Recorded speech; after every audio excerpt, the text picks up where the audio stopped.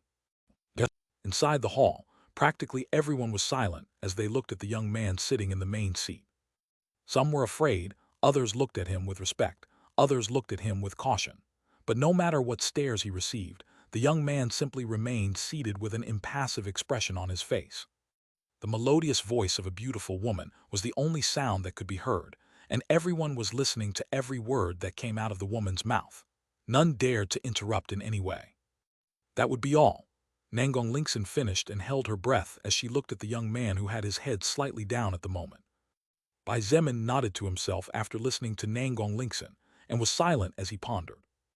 Nangong Yi and Nangong Lingxin had just openly stated their skills and levels so that Bai Zemin could get an idea of how powerful they were and what kind of value they would have to receive. The Nangong siblings knew that in case they decided to join Bai Zemin for real, the more powerful they were, the greater their value would be, and the better their living conditions would be. Bai Zemin was secretly surprised.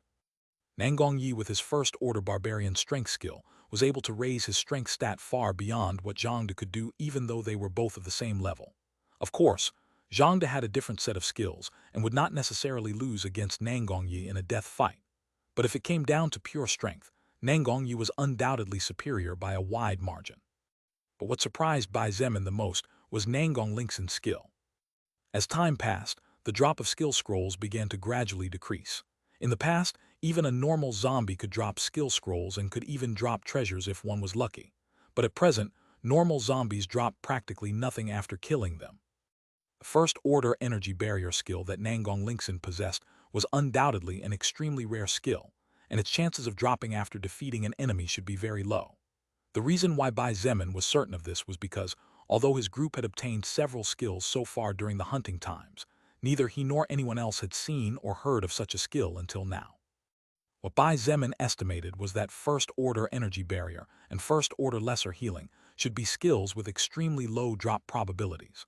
Although not as rare as his blood manipulation or Shangyuan Bing Zhu's ice maker skill, they were definitely superior skills.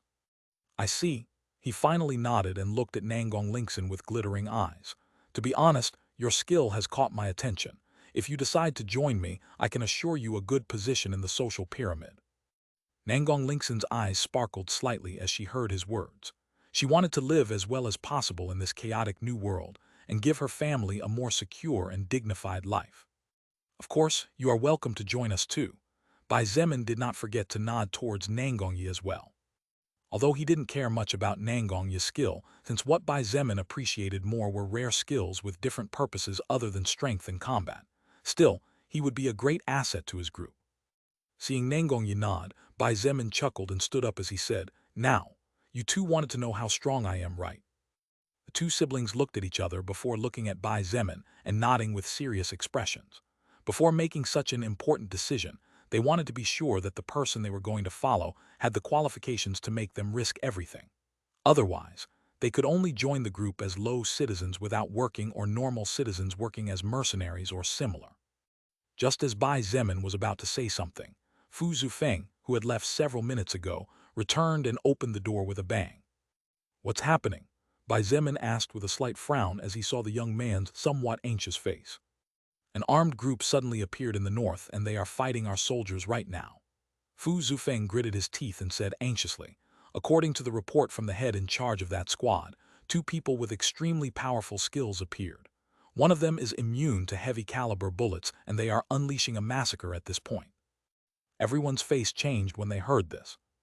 "That dog, he must have come to look for that little bitch surnamed Kang that I killed the other day."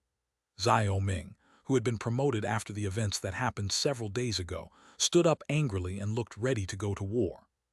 Although he had been promoted to a better position as he had currently become an evolver and had been given 2 skills and a set of armor and sword, he still remembered his brothers in arms.